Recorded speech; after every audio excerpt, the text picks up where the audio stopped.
This is going to be something else to get through. Let me get this sledgehammer. That's pretty thick. So, coming to Christ was a kind of a long process. My path kind of went in stages, so there was like pre-spiritual anything, was just a pure atheist. And during that time, I mean, partying, girls, things, possessions. I mean, very, very in the flesh, in the world.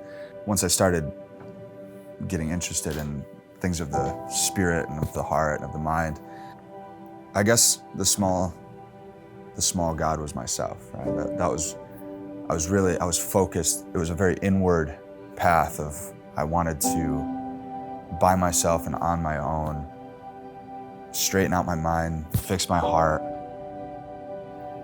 I really gravitated toward Buddhism, but I never called myself a Buddhist.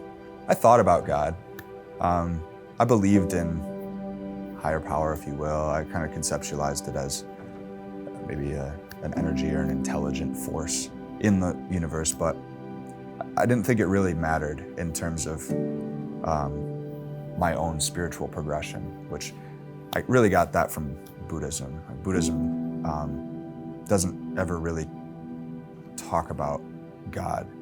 Buddhism teaches that it's kind of irrelevant to the point of fixing human suffering. Like, that's the Buddhist view. It's like, human beings, you're suffering, you don't have to suffer, there's a way out, this is the way. And it's very self-focused in that sense.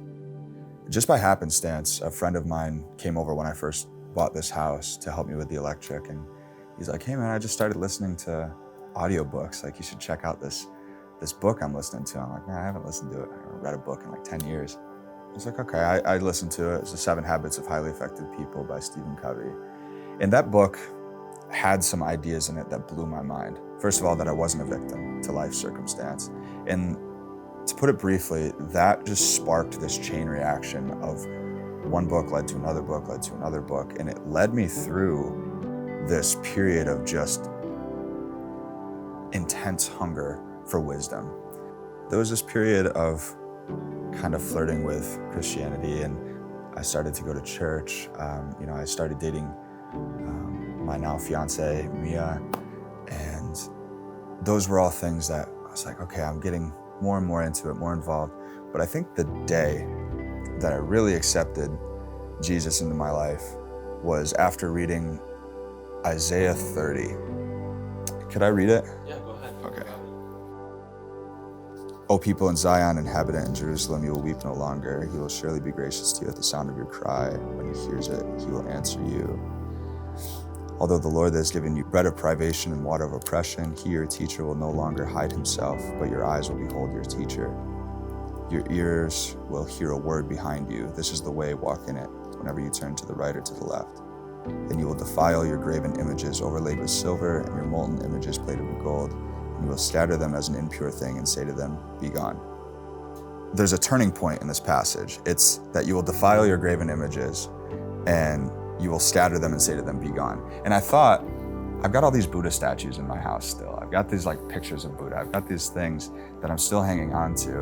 And this spoke to me so clearly. It's like, it's time. It's time. And it was the day that I actually hung that cross up on my cabinet there, and it was the first cross I've ever owned. And it just seemed like it was the time to really commit. After everything that it was building up, I gathered everything, every Buddha statue, everything I had, I put it in a bag, I took it out, and I burned it in a fire. And I was like reciting this verse as they burned, and I was saying to them, be gone. I was praying to Jesus and just saying to him, like, I'm yours. I want to follow you. You know, I see that you're the way and these things aren't. And I want to commit myself to you completely. And that was a real turning point for me.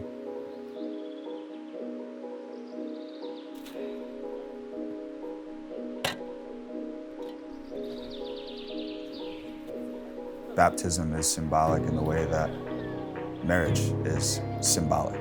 I mean, you go to a wedding ceremony, it's like nothing's really changing. You're still together.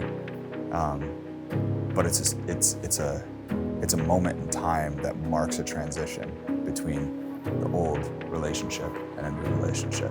I'm dating Christ right now. I mean, we're engaged, I think. but I want to get married. You know, I want to marry myself to him. I want to commit fully to Christ, and baptism it's a signal to my psyche, it's a signal to my heart, it's a signal to others, and it's a signal to Christ that I'm committed. Faith, Nate, I baptize you in the name of the Father, the Son, and the Holy Ghost.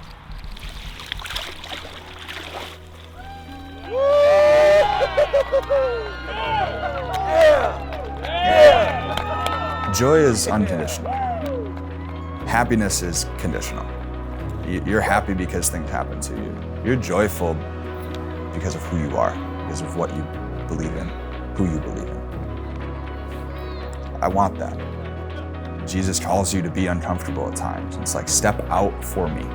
And this is part of that, you know, stepping out for him and just exposing myself, saying, here I am. I'm here for God, and I'm making this public statement first in front of, you know, a small group of my close friends, and then, you know, in front of whoever sees this.